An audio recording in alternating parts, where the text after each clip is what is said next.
Welcome, everyone. Once again, my name is Justin Vogel. I'm Director of IA, and Digital Programming at the Barral Institute. I've been with the Institute for about 11 years now, so it's been a terrific journey.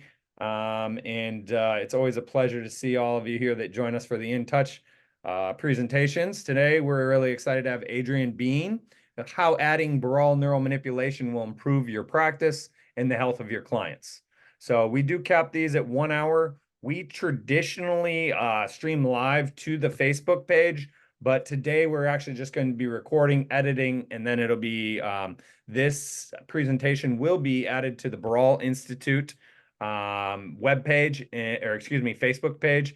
Any point in the future, you can go there and review. So if there's anything you miss, if you're not here live with us and you're watching this later, you can see it on there. And then everyone who is registered or who has registered will also receive an email from our team that will have the recording available for you and some other information as well, information about other upcoming In Touch presentations. So welcome everyone once again. A little bit about this series. If this is the first time you're joining us, if this is the first time you have heard about the Upledger and Barral Institutes, welcome. We'd love to have you. You could be joining as a practitioner. I do grasp that most of the audience is typically practitioners, but it's also really great if you are a practitioner and you have clients that you think will benefit from these In Touch segments. If there is a specific one, I mean, we've had 16 or 17, I think, presentations so far, and each one has a different topic by our teachers or developers from each of the institutes. So there's a specialty, a niche topic usually. So stay in touch with the latest information pertaining, excuse me, to our manual therapies and enhance the health of your clients and yourself. So once again, if you have a client that you say, hey, they'd really benefit from this upcoming presentation that we have on fascia, or we have one on tragedies and overcoming tragedies. Those are some in the fall, some segments we have. I will let you know about that at the end, but if you have someone you think could benefit, then invite them. A little bit about how we're going to operate today. Please make sure to stop your video. So if you have your video started, if you wouldn't mind just stopping that at this time, that would be very much appreciated. All participants will be muted by the host. I think that goes without saying that we're here to listen to Mr. Adrian Bean tonight, so we don't want any distractions, any background noise. Please do not use the raise hand feature at this time while the presentation is taking place. We will, again, if time allows, we'll do a short Q&A at the very end. We do cap all In Touches at 1 hour. So that's important information. And if you have a question, if we do have time for the Q&A and we open it up, if you have a question, please use the Zoom raise hand feature that's on your toolbar. I will call on the participants in the order that their hands are raised. And a final note here, please respect the copyright of our materials. No still or video screen captures are permitted during this program. So with that, I'm joining you from Southeast Florida. Adrian is complete other side in San Diego. So I'll tell you a little bit about Adrian here, and then I'll hand it over. Adrian Bean has been practicing acupuncture and visceral manipulation in San Diego since 1995. Adrian attended a cranial sacral workshop with Dr. John Upledger in 1992 and was inspired to learn more. In 1995, Adrian took his first visceral manipulation class. Since then, he has been using the principles and techniques every day in his practice. Today, Adrian continues to be impressed by the clarity and depth of the work. To improve clinical results, Adrian connects directly with the various tissues, whether visceral, neural, articular, or vascular. The combination of acupuncture and this lineage of manual therapies synergistically blend to access deep levels of healing. Adrian is honored to share the work by teaching the Neural Manipulation 1 course and the Neural Manipulation 2 course with the Barral Institute. So with that, I want to say thanks, Adrian, ahead of time here, and I will hand this over for you to begin. Okay, thank you. I am happy to be here with everyone, and I look forward to sharing this lovely work that we are blessed to be graced with. We've had some excellent trailblazers in manual therapy. I'm going to give you a little brief outline here. So, of course, the Upledger Institute is founded on the work of Dr. John Upledger, and with the Barral Institute is based on the work of Jean-Pierre Barral, a French osteopath. And so we'll talk a bit about these trailblazers and just the nature of our work as manual therapists. And I will present a case study. I was happy to be able to document this particular case using an fMRI with actually a video. And so I'll share that with you. And I'll talk a little bit about NM and VM, which is visceral manipulation. So NM is neural manipulation, and then VM is visceral manipulation. And then I imagine that there are quite a few cranial practitioners here. And so then I'll talk a little bit about the contrast or the differences between the cranial approach in terms of craniosacral and the neural manipulation style. So Dr. John Upledger and Jean-Pierre Barral got results. And their mastery really made them pioneers in this field. Dr. John brought craniosacral therapy into the mainstream, while Jean-Pierre established visceral manipulation. And NM, just to get started, NM, we also work directly with the peripheral nerves. So in that sense, we're working beyond the dura. So how is it that we get results? We follow in their footsteps. We train, as they did, relentlessly. So one of the features of these two men is that they work tirelessly. They study and train and treat many, many people. And so that's the ethic that I've been following. So we are all manual therapists, thank goodness for that. We apply our attention to our hands. So we feel and we listen with our hands. We are willing to connect and to empathize with the person in the sense that we're willing to feel what's happening in their body. And that's no small thing. So each treatment is an experiment. So in this sense, as we practice in our clinic, we're doing continuous research. Right? We're always willing to listen and to look for an opportunity to help our patient. So this ethic really refines our methodology. So as we gain experience, we gain more skills, right? We gain more insights. I do like this idea that my patient is my teacher.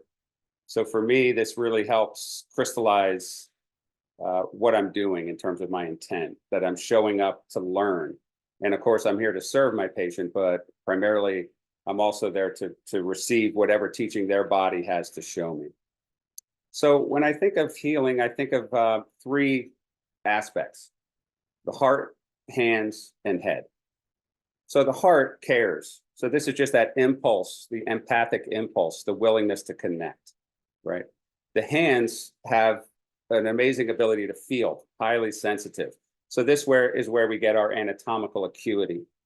And the head, being the brain or the mind, recognizes patterns and is able to abstract and look at these larger patterns that we see in our patients. So if you had one attribute, that would be a good thing, right? Maybe if you could really be a good listener, in the sense that if you cared about somebody, you could listen, that's a very valuable thing. If you had two skills, you're an effective asset. And with 3 dimensions, you have now like the full set in the sense of meta-medicine. So I also consider this idea of devotion and skill. Devotion being the willingness to show up, the willingness to engage again and again. And this is persistent empathy. Skill is refined attention. So these include articulate actions, which would be our techniques that we use.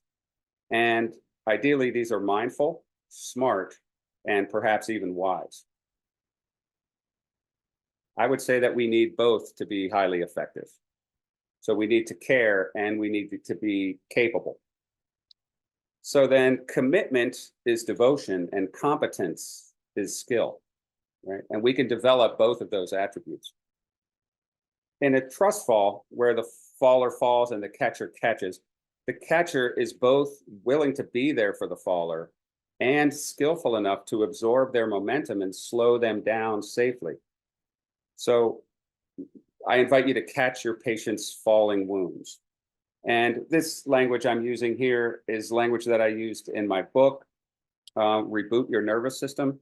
It will be available at some point through the Institute. Right now, it's just on Amazon. So this is a language of this trust fall. I'm using that in the book, so I just figured I would share that right now. And in this process, give you a little bit of background about me. I did get Lyme disease. I had Lyme disease when I was younger, at around age 20. And then a couple years later, I did go to acupuncture school. And I was blessed to witness Dr. John give a workshop, which opened my eyes to a whole nother level of how to operate and really this lineage of medicine. And so I took a cranial class soon after, and then I took a visceral class when I could. And at that time, there was no neural manipulation yet, hadn't been developed yet. I became an acupuncturist. And then with acupuncture, we have the meridians. They are linked with organs. So that, for me, is a natural connection to the visceral system. So acupuncture is very organic in the sense of organs. And so it fits very well with visceral manipulation. When I think of chi energy that we talk about with acupuncture, I really think of it as electricity primarily. I mean, it could be heat and other factors, magnetic fields, so forth. But ultimately, I'd say chi is electrical. And so basically, it's electricity, which dovetails into the nervous system, which is our electrical system. So I call myself a chi electrician for that reason. So then neural manipulation also feels very natural to me. So we're investing our attention into our outcomes, right, to help our patients. Our first, second, and third priority is our patient, right? We're laser focused. We commit to offering our undivided attention to every patient who lays down before us. This is the devotion that we offer. And it can be an awesome and sometimes overwhelming responsibility, no doubt. So manual medicine is quite personal, and I fall short every day. I accept these limitations as a precondition, so I forgive myself for not curing every ailment that I've ever encountered. Forgiving myself doesn't insulate me, or it's not an excuse, but it does inspire me to show up stronger, sharper, and more sincerely. So this is part of the development of that continuous research. The work is service, right? This is why we study, to surpass our limitations. Our mentors live this ethic, and their body of work stands tall. And I'm honored to speak to you all about stepping up in your own way, in your own time. Here's a baseball analogy in case you happen to relate to this. Sluggers and base hitters. So base hitters prioritize contact, so they tend to be very precise, whereas sluggers focus on power. Sluggers tend to strike out more and not make contact because they tend to be more interested in power than precision. But if you could combine precision with power, you would become a surgical slugger. I feel like Dr. John and Jean-Pierre are surgical sluggers in this sense. So now I'll introduce this case study and show you a video about this condition. So what I'm going to show you are a before and after image. On the left-hand side, you'll see a before image, and the right side will be after treatment. This is an fMRI, which shows real-time cerebral spinal fluid flow. It's a cross-section at C2. So we're looking at the second cervical vertebra layer, and we're going to see the cerebral spinal fluid flowing through this region of the spine. This particular technology measures the rate of CSF flow. I think of it similar to a Doppler would measure blood flowing through an artery or vein in an ultrasound. One thing to note is that I found that this CSF flow was much more pulsatile than I thought, meaning it's based on the heart rate. I often thought of it as being much more continuous flow as opposed to pulsatile, kind of like the way the blood flows. So here we go with our image. This person, is that what you want to see? The way around. I'm still, she's still a little weak back in here. Yeah, it's kind of closed down. Yeah. But compared to the left, I mean, there's hardly anything on the left. Yep.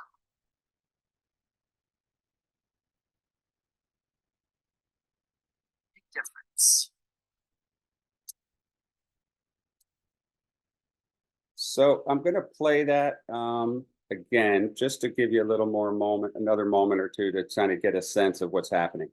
So I hope you could see on the right side, if you could see the arrow that I'm using, this region here, this is the spinal cord itself. and the region around where the CSF is flowing. On the left side, this is the equivalent region where you'll find there's very little movement at all. And so let's just roll that again. Again, this is the before image, very faint.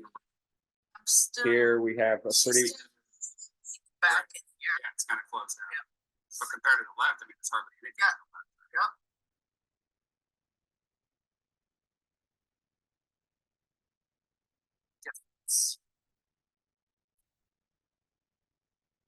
so I apologize, it's a little bit shaky that, you know, the way I took the film, but I do really appreciate having these side by side. Turns out that this was a 10-minute treatment. So it wasn't a long time that I had to try to elicit this change. Most of the techniques that I did during this 10 minutes were from NM1. So not technically advanced work. However, very direct and highly effective. I did not cure this patient. The results were not permanent. She has a host of conditions, many surgeries and complications. And so, you know, the results weren't permanent. I just want to clarify that. At the same time, the results were, I would say, obvious in the film. And so that's no small thing either. So what is NM1? What are those techniques? And I'm not going to, of course, get too technical about it, but I'll give you a little introduction to what we do in NM1. So it's a 3-day course. Day 1, we focus on the cranium, and we work with bones, sutures, and membranes. So the bones are the bones themselves. Sutures would be the joints between the bones. And then the membranes, I'm referring to the meninges, which are the pia and the dura and the arachnoid space. I find the NM1 just a lovely body of work, just a very succinct access to really triaging your patients and getting pertinent information that you could then use directly to help them in a very short time. On day 2, we address the dural tube, which is the spinal dura, and the sacrum. So we work with the lower aspect of the central nervous system, as opposed to the cranium being above. And then on day 3, we work with the peripheral nerves and the plexuses, including the brachial plexus, the lumbar plexus, and the sacral plexus. So one of the big differences between cranial work, as I understand it, in terms of cranial sacral therapy and neural manipulation, is that we focus on the peripheral nerves directly as well. And I'll talk a little more about that. The textbook for this first class is called Trauma, an Osteopathic Approach, and it's written by Jean-Pierre Barral and Alain Crobier. If you look at this image here of a whiplash, you can see where the force is applied, maybe, and then that dark circle with the arrow is the center of gravity. So in this class, we also address some of the physics of mechanical injuries, how the forces are applied to the body and how the various tissues of the body are injured by altering their inertia. So here are our illustrious compadres. Alain is on the left-hand side and Jean-Pierre on the right. I find these two men very serious about the work, highly dedicated. Yet also with a sense of humor and lighthearted as well. So for me, a nice balance. I know Dr. John, played the piano and had many other parts of his life that weren't strictly clinical, but at the same time, highly dedicated clinically and then balanced in the other side. A great model for all of us, right, to work with. So neural manipulation, here's a little bit about the curriculum. NM1, as I mentioned, we work with the cranium, the spine, and we start to begin to understand how the peripheral nerves tie into all of that. NM2, we focus on the cervical plexus and the brachial plexus, which then leads to the nerves of the arm, ulnar, median, radial, the big nerves that traverse the arm, the upper extremity. In NM3, we work with the lumbar and sacral plexuses, and these comprise the nerves of the leg, notably the femoral nerve, the obturator nerve, and the sciatic nerve. In NM4, we move back up to the cranium. The cranial nerves are peripheral nerves, and so we work with the cranial nerves. There are other classes, including NM5 and advanced trauma, that include many small pieces that don't fit into the earlier classes. So these really round out the curriculum. And so visceral manipulation, we have VM1 and VM2 are focused on the abdomen. VM3 is pelvis. VM4, we work with the thorax.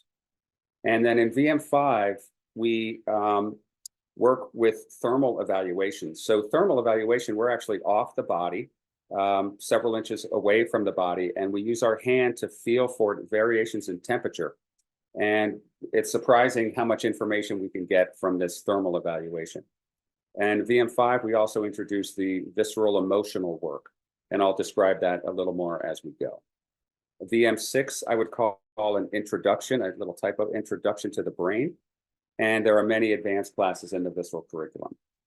Recently, Jean-Pierre added specific brain classes. So there's 3 of those and some textbooks that come along with that. Lovely work.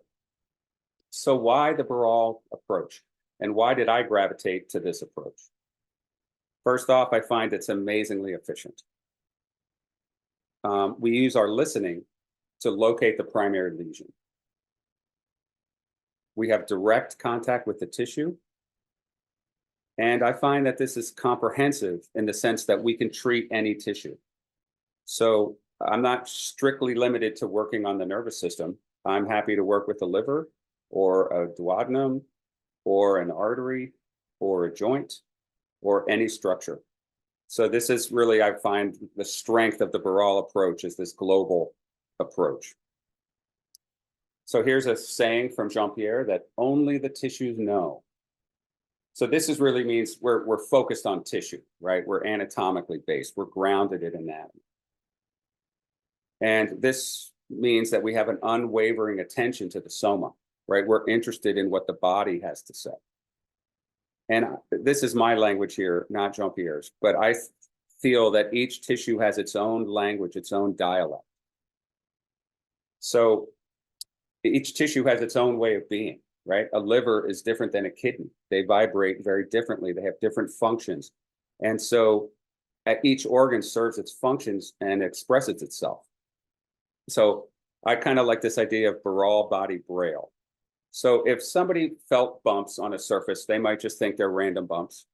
Another person might feel the bumps and kind of recognize a pattern to the bumps. And someone who reads Braille could actually decipher information from those bumps and get the meaning that the bumps contain. So that's a tactile language. So when I feel a tissue and I feel the fascial condition, I'm listening for the information within that tissue. So I'm hoping to hear what is being expressed by that tissue. And I would say that each tissue has its own somatic syntax, its own language. And again, this comes back to this idea of Barral's work with treating nerves, arteries, veins, not so much veins, fascia, bone, right? Bone has its own way of being. So that every tissue has its own language. And so then my aspiration is to learn these many languages so that I could help the body communicate with itself and mediate any kind of impasse that might occur with injuries. And so then this reestablishes feedback throughout the system. And in my view, that's what health is feedback. So some other sayings from Jean-Pierre. The body hugs the lesion. So the lesion would be the wound or the indurated tissue. So this to me speaks of compensation, right? So if somebody is, say, punched in the stomach, they're going to fold up and kind of hug that region. They're going to fold in and tighten up around the wounded area as a means of protection, right? So this is, we're all aware of this. And I would say that compensation is a short-term goal, in a sense. It's immediate survival.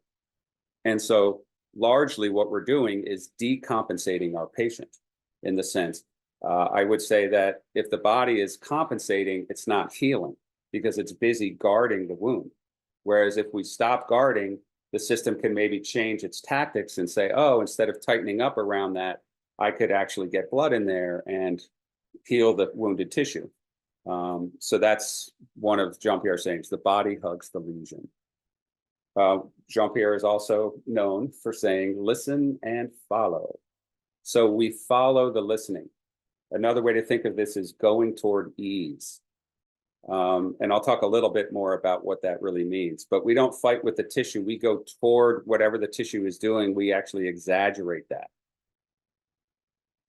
I'm paraphrasing here, but be generous with your hands. Jean-Pierre often talks about the body as a three-dimensional object.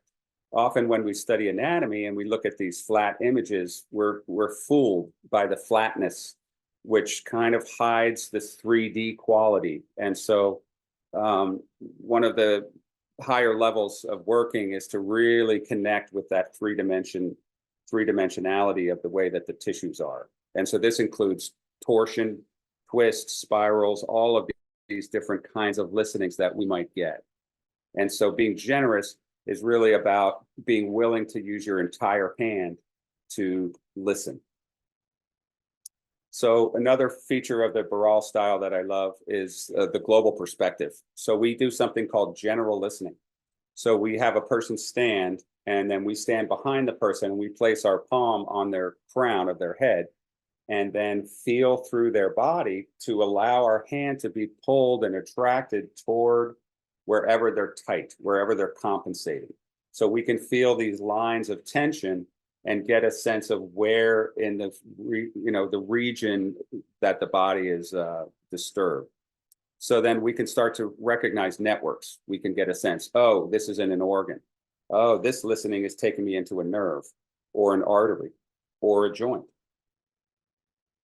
So once we get the ballpark region, then we can do local listening, where we start to really hone in and differentiate exactly where our hand is being drawn. So if the patient is lying face up, for example, and I felt the listening, say, near their umbilicus, I would place my palm on the umbilicus and then listen and get a sense of how deeply am I pulled in toward the body. Am I pulled all the way to the lumbar spine? Am I pulled more superficially into the small intestine region, maybe a little behind the intestine? That would tell me about the mesentery. So we start to then use our anatomy to differentiate what structure we're talking about. So with this, we can start to map out each layer. We can look at the visceral system, like in visceral manipulation. This would be endoderm, essentially. Neural manipulation would show us ectoderm. And then vascular manipulation with blood has a connection to the mesodermal layer. And when we work with the joints, we're talking about the locomotor system. So the global aspect gives us a triage of where in the system. And then once we hone in and get local, we can start to treat the exact tissue, which is who is needing help. So I'm going to jump around a little and talk about the craniosacral rhythm and Jean-Pierre's approach to working with the cranial rhythm. So we call this the primary respiratory mechanism sometimes, but Jean-Pierre uses the phrase expansion and retraction. So what does that mean, expansion?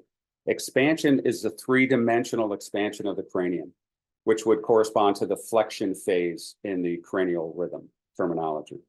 So instead of just thinking about the sutural movements of flexion or the wave of cerebral spinal fluid, like the pressure wave, we're also including blood flow. So there's an arterial aspect to the cranial rhythm. And so during expansion, there's more blood moving. And then retraction would be the extension phase of the cranial rhythm. And so then there's a receding of pressure right during that phase. So it turns out that we work with expansion. So I'll explain more about what that means. Jean-Pierre uses the term induction. So induction is working with expansion in the sense that we're engaging the listening during the expansion phase. So that means that neural manipulation is highly rhythmic because we're working with that cranial rhythm. So what do? We actively follow the listening during expansion. So we actually encourage the listening. This, I would say, can be slightly different from what I understand the cranial work in terms of craniosacral therapy, that I would say that we're a bit more active. Because we add a little energy during the expansion phase. During the retraction phase, we back off a little or stay right where we're at, but we don't add any energy. We basically pause and allow the system to retract. And then once it starts to come back into expansion, we meet it. And I think of this as pushing someone on a swing, right? So you give them a nudge and then they go, and then when they start to come back to you, your hands gently meet the incoming swing, but you don't add any force and you don't collide with the incoming swing. But then once they get to the top of their swing, you then give them a little nudge, you add a little energy. And so in this way, we work with the cranial rhythm and augment it and add that energy at that appropriate time. And for me, I feel like this is a very important feature of our work. And I feel that this is part of how we get the results. Turns out that we use induction, the same aspect of nudging the rhythm during that expansion phase, with the peripheral nerves as well. So peripheral nerves are viscoelastic. They're fluid, not rigid. And hydrated tissues have more elasticity. And I would say this is another huge feature of Jean-Pierre's work, is to restore elasticity to any tissue, to an artery, to fascia, to a liver, to a nerve. So viscoelasticity. So the peripheral nerves, there are about 65,000 miles of nerves. When we think of dura, often I would say we think of the dural tube and the cranial dura. So we think of the dura pertaining to the central nervous system. But it turns out that every peripheral nerve is encased with dura. We call it epineurium, but it's actually dura mater. It's continuous with dura mater. So when we work on a peripheral nerve, we're working with the dura. And nerves are living tissue. So there's a blood supply to the nerves. There's arteries and veins within the nerves, capillaries. There's also cerebral spinal fluid within the nerves. There's fluid in there. CSF is essentially water, yeah? So we're working with this viscous aspect of the peripheral nerves as well. We always work with the expansion phase, and Jean-Pierre would say that the body is not receptive on retraction. So we don't do anything during that time. We pause and allow the system to retract, and then when it comes back into expansion, we meet it and we follow and encourage the listening that we feel. Here's an image of a peripheral nerve. You can get a sense of some blood vessels, the capillaries, and there are many bundles. And I won't get into the technical aspects, but just to get an appreciation for what we're looking at in this cylinder of a peripheral nerve. So what happens during spinal flexion? What's occurring? So we have the durococcygeal ligament that anchors the dura at the coccyx. And when we flex, there's no movement here. So when you forward flex, you're pulling down on the brainstem, on the pons and the spinal cord itself, because it's anchored here at the coccyx. So this introduces the idea of the pons cord tract. So the pons is the brainstem, essentially. So we find that it's continuous with the spinal cord.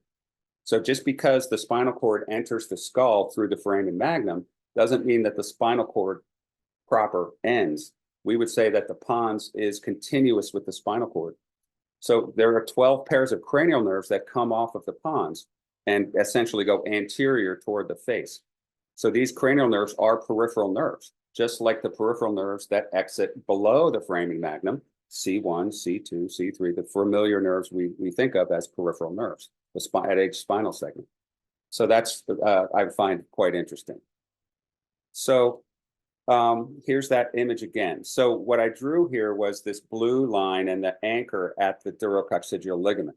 And then the pons I drew in purple there, and I drew the trigeminal nerve as those three branches coming forward. So the reason I'm showing this is oftentimes when I work on the foot and I'm working with the sciatic branches at the foot and I do my induction, so I'm feeling the wave of the cranial rhythm and I'm working with expansion. So during the expansion phase, I'm encouraging elongation if that's what the body is indicating. And when that occurs, I'm actually, you could say, tractioning the sciatic nerve inferiorly.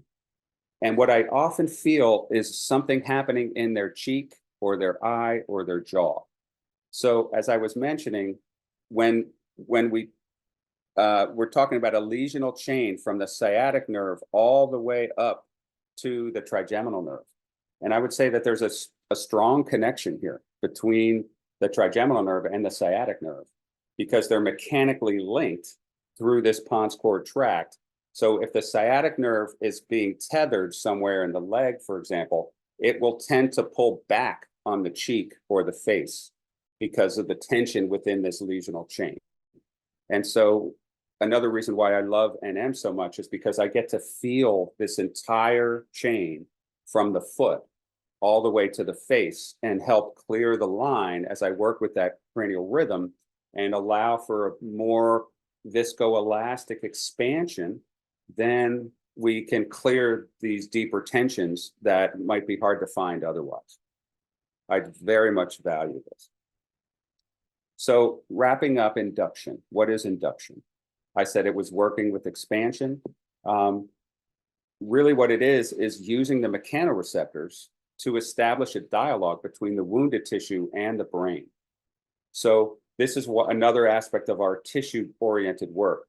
We need to apply enough mechanical connection, like enough pressure to stimulate those mechanoreceptors to then send a novel signal to the brain to reconsider how it's treating this wounded tissue. Oftentimes, it's compensating. So it's tightening and guarding the wound. So when we use our hands to stimulate those mechanoreceptors, the brain takes a fresh look at that wounded area, and perhaps it'll decide to open up blood flow instead of just tighten and protect. So then the wounded tissue could be anywhere. It's not strictly neural, or it could be anything. It could be meningeal, right? Could be part of the membrane system. It could be bone. Bone is very interesting and much more active than many of us, I think, appreciate. Could be an organ that is needing to be induced, as it were. Could be an artery, could be fascia. So another aspect of this global approach to Barral's system of working with any tissue, right? Any tissue is fair game. So working with the nervous system, in that case that I showed where the woman had that issue with the cerebral spinal fluid, sometimes the key isn't neural, it's visceral. One example is that releasing the pericardium liberates the cranial base. Perhaps the key is vascular. Maybe releasing the carotid artery would regulate the autonomic nervous system and open up the CSF flow, right? We don't know until we listen. So here's an image of the underside of the skull, and you can see this oval region here. This is a very important region. It's actually covering the sphenobasilar junction, which is, you could say, the primary pivot of the cranial mechanism. And that's the joint between the sphenoid and the occiput. And this oval area is called the visceral sheath. And I'll describe that in a little more detail. The pericardium actually connects up to here. So the pericardium, if you're not familiar, like it sounds, peri meaning outside, cardium meaning heart. The pericardium is a sac around the heart. And there are several ligaments, many ligaments, that hold the pericardium in place. If those ligaments are not elastic and stretchy and springy, and they're too tight and rigid, one of these ligaments extends up behind the esophagus to this cranial base. And so then it can pull down on the cranial base and draw the head toward the thorax. And this puts the neck in a very precarious position. So many times neck issues are actually originate in the thorax. And that's the pericardium that's pulling down on the neck. So you could treat the neck all day, but if you don't get elasticity in those pericardial ligaments, the results may not be satisfactory. So here's a cross section showing some of these layers in the neck. So here you might notice the vertebra there. And then anterior to that, we have the esophagus as a flattened tube. Then the trachea is a round tube. The blue area around there is the visceral sheath of the neck, also called the pretracheal fascia. So this is relevant to the pericardium. I love this image from the trauma book. That is our NM1 textbook. So if we look, the liver is a very large organ on the right side of the thorax and abdomen. And it, again, it's a very thick, heavy, meaty organ and occupies essentially the right side more so than the left. The heart is aligned toward the left side. So the apex of the heart is where the tip of that arrow is. If a force is applied to the thorax, the energy really can't go straight down because the arrangement of the heart is going to tilt it to the left. And because the liver is so solid, it would also deflect energy away from it toward the left. So it's interesting to consider where that arrow is pointing, essentially just a little bit lower is where the spleen is located. So of course the spleen is kind of a water balloon type of organ. So, susceptible to rupturing.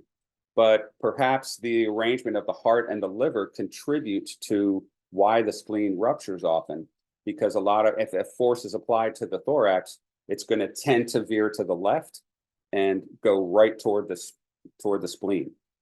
So this isn't more of the insights that Jean-Pierre has in terms of the global aspect of how the body it operates. So I kind of like this idea, coming back to that other image. I think of three main tubes in the neck. We have the spinal cord, the esophagus, and the trachea. So the spinal cord would be the electrical cord. The esophagus would be plumbing, and the trachea would be ventilation. So if we think of a house, and you were to think inside the walls, there are wires, there is plumbing, and there might be ventilation system, right? Because we need to breathe, we need to drink, and we need electricity. So I kind of like thinking of the body as a house. We have our electrical, our plumbing, and our ventilation.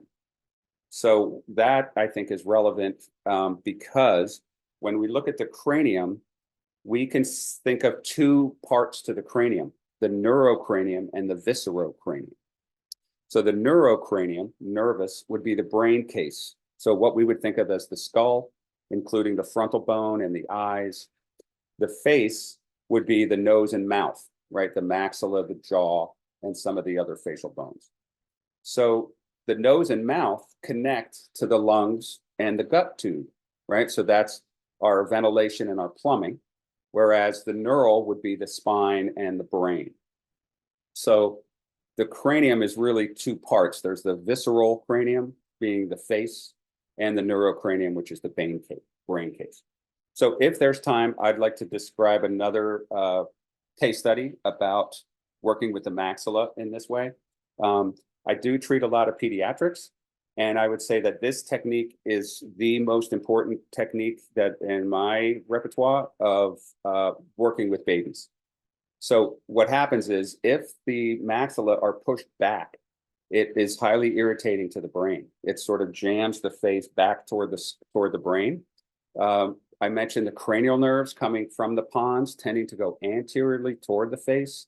So if the maxilla is jammed back there, the cranial nerves can't extend. So many babies are diagnosed with tongue tie. Some are proper tongue tie, but I think many of them are functional tongue tie, meaning that the cranial nerves are unable to extend, which means the tongue is unable to extend. If the hypoglossal nerve, cranial nerve 12, is able to elongate anteriorly, the tongue will tend to have much better range of motion and the child can latch and feed. We also have a lot of trouble with the vagus nerve with babies, colic and swallowing and all kinds of things. So working with this technique can have a great effect for these young friends. And so this is a lovely technique. We do this in NM1, very powerful. So I'm going to keep going. I hope the pace is okay for everyone. Now I'm going to talk a little bit about some of the differences between the cranial work and neural work. So you can see these arrows. So what we're looking at is the pelvis. So in the middle, we have the sacrum, and then the ilia are the two bones flanking on the right and left. So what we actually do is spread the ilia apart, whereas in the cranial work that I studied, we bring the ilia closer together, right? So it's the opposite method. And maybe I won't get too technical on this, but briefly I will just mention, if we look at the SI joint, right, the space between the ilia and the sacrum, there are many ligaments in the posterior aspect, whereas there's cartilage in the anterior aspect. So if we do what these purple arrows of spreading those as is apart, we're actually approximating the posterior part of the SI joint, which kind of, I would say, takes the ligaments out of it. So that, and then if we apply an anterior load, which is the blue arrow at the bottom, to the sacrum, we float the sacrum, which actually gives us a very interesting listening station. And we use that in NM1 as well. So just to illustrate a slight difference between the two methods, right? Both has their place, but just to let you know. Here's another just image of that. I won't go into more detail. Okay, so now I'd like to talk a little bit about the difference between SER, or somato-emotional release, and how we work with the organs in the visceral system. So this isn't part of the neural curriculum. This is actually VM, or visceral manipulation. So first off, I'd say that emotions are from the gut, right? It's a gut feeling. Certainly the brain is involved with emotions, but there's something very somatic and visceral about emotions. So with that, we could say that the energy of an emotion is in the organ, and the story is in the brain. So what we do in VM5 is we connect the limbic narrative. So we're working with the limbic aspect of the brain with the trapped energy that's in the organ. And this way we release the pattern. So what we're doing here is getting the brain and its story about whatever happened to connect with the organ, which is actually holding the actual energy of what happened, and then reconcile that pattern. So I find this lovely, poetic, and clean, I would call it. We don't get enmeshed in a way with our patient. We hold the space for them to work out their impasse and in a relatively quiet way. So we work silently here. We don't dialogue in this context. And our goal is to be with the tissue. So as valuable as dialoguing can be, it can distract us from the soma, right? From the actual tissue, because our attention is going into language and words as opposed to staying with the anatomy. So Jean-Pierre is very clear about this part. And again, every place, every method has its place. This is our approach to working with the emotional body. So another, I'd say, difference between what I would call the craniosacral therapy that I understand and neural manipulation as I understand it. So working with the cranial base. So Jean-Pierre works with the RCPM, which is the rectus capitis posterior minor. You don't have to worry about that. It's a tiny little muscle there at the cranial base, at the nuchal area. And it's connected to dura, as well as to C1 and the occiput. So there are fibers that go right to the dura. So we feel that, we call that the myodural bridge. Myo meaning muscle, and dura, of course, is dura mod. So this gives us a window into feeling the actual dura itself. So Jean-Pierre has a great way to make things very simple. And these things are somewhat complex, but we can boil them down into something very simple, which is very practical for you as a therapist to apply to your patients, like on Monday morning, as soon as you're done with class. So if the listening at the RCPM goes up, that tells us that there's tension in the cranial dura. If the listening goes down, then we're feeling some restriction in the spinal dura. So then we can use an induction to release the dural tube. And sometimes we can feel our way down the dural tube past the neck into the thorax, or even further down. So here's an image of a lateral lesion, we can call this. They can be either inherited or acquired. This is from my mentor, Jean Ann Zolars, who works with pediatrics. She has a book coming out right now. So the reason I wanted to introduce this image is to talk a little bit about the tentorium. So I mentioned if we listen at the RCPM, we can work with the spinal dura. If the listening goes up and we feel something in the cranium, oftentimes that's relating to the tentorium. So if we look on the left-hand side, we see a neutral spine. What we're looking at on the right side is lateral flexion or side bending. So if you look a little carefully or think about it, if you side bend, we can see on the right and left here. So the right side is slacked in this case, and the left side is being stretched. So what's happening is when we laterally flex, the left side is actually being pulled down. So the pons is being pulled down, and the brain is also being pulled down. So one of the discoveries that Jean-Pierre and Alain made that's really an innovation is seeing how the tentorium is a buffer to this downward pull. So the tentorium is like a trampoline, almost like a mushroom, a two-headed mushroom you could imagine. So the two hemispheres of the brain are the mushroom, and the stalk of the mushroom is the spine. So if you pull down on that stalk, you would pull down on the brain, but the tentorium is like a trampoline that holds it from herniating through the foramen magnum. So if the tentorium is elastic and springy, then the brain is happy to be pulled down. It doesn't disturb it.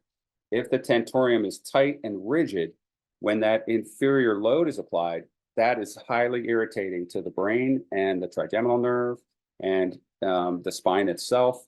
So that is where we run into symptoms. So also in NM1, you'll learn a very effective tentorium technique to help restore elasticity to the tentorium, which then really has a profound effect on the entire pons cord tract. Lovely work. So if you haven't noticed, I love NM. I am an electrician, first and foremost. When a nerve releases, the joint that it innervates melts under my fingers. I mentioned working in the foot with the sciatic nerve. Many times people roll their ankle more than once, perhaps over the years. And so then the ankles can get really gristly and lumpy and sort of thick where the tendons have been, stretched beyond measure. And then the body tries to lay down scar tissue in there to fortify it. And so there's often sort of a glut there and lack of range of motion and so forth. Working with some of those nerves, when I get the viscoelasticity of the nerve restored and I feel the fluids coming back into the nerve, oftentimes the joint just melts. Like all of that stiffness deep within the joint tends to just soften. So it's a beautiful thing. And I don't wrestle with the gristle, I dissolve it by going toward ease. So that's just part of the logic of Barral's approach. And really, it's the fluid that does the work. So it's really very clever. So the logic of approximation. Going toward ease induces induction. So what happens is we don't stretch the tissue. So if the tissue is tight, we actually bring the two endpoints closer together to create slack or laxity in those fibers. There are proprioceptors in the fibers that then send that information of laxity to the brain and the cerebellum. So this is the induction. This is the dialogue. Then the brain recognizes laxity. So rather than trying to stretch the tissue that's tight, when we approximate, we give the body a sense of ease, right? So then that decompensates the system and then allows the system to then, I would say, proactively heal, meaning get blood supply or whatever the system would do, right? And in a way, I don't have to micromanage any of that. My job is to set up the induction and follow it and support it as it's happening, rather than trying to micromanage or do it for the body, right? Another part that I find highly articulate in the sense that this method is versed in. So slack is the key to unlock deep tension. The body arrives at its own resolution, right? It's not my release. It's the body's release, right? I preside and I watch and I follow the listenings as it's happening. And that's my role. And then I get out, right? This is, I would say, another difference with the cranial style that I often see, where we tend to linger more in the cranial style, whereas with the Barral approach, we kind of get in, establish the dialogue, allow the system to work it out, and then we get out. In a way, less is more, because if I linger too long, I muddy the message that the system just got, and it actually weakens the treatment. So more is not better. We tend to be very precise, and then once the work is done, we get out and give the system time to resolve whatever happened. Earlier, we had a question about how often do we treat, and it's recommended like twice a month. So we want to give the body about 2 weeks to incorporate the information it got from the earlier session, right? So if we treat too quickly, the system doesn't have time to integrate the changes. And so then that's counterproductive. We don't fight with the tissue, right? I find all of this very consistent with Taoism and the acupuncture style, Tai Chi, where we channel the attack into a counterforce. So we're just using the body's energy in a way that we're not fighting with the energy, right? The blocked energy. And this also is consistent with reciprocal tension. So if you have studied cranial work, you might have heard the term reciprocal tension membrane. So the dura and the fascia have a tensegrity. So this is also very consistent with anything we would call equal and opposite, or yin yang, which is also Newton's third law. So another little note about anatomy and energetics. So because the Barral style is highly anatomical and rigorous this way, some folks might find that it's not energetic, which I would disagree with. But we are rooted in anatomy, no doubt, and we follow it until it releases. I would say that unwinding is a myofascial term that the way I perceive unwinding, which is not what we do induction. But unwinding touches the wound and then kind of lets it squirm around and compensate. Because we stay with the tissue, not that we don't allow it to squirm or compensate, it tends to be, in my view, more efficient toward the release rather than toward sort of the squirming and so forth. And sometimes squirming is release. So I don't mean to say that too quickly or kind of oversimplify this, but I hope that that makes a little sense to you. So, and while dialogue is powerful and story can distract, right? And that can help, we might lose our somatic thread. So this is a part of the logic of staying with the tissue, right? Unwavering connection to structure. After all, only the tissues know. So just to wrap up, this lecture was really about efficacy, right? How do we become more effective?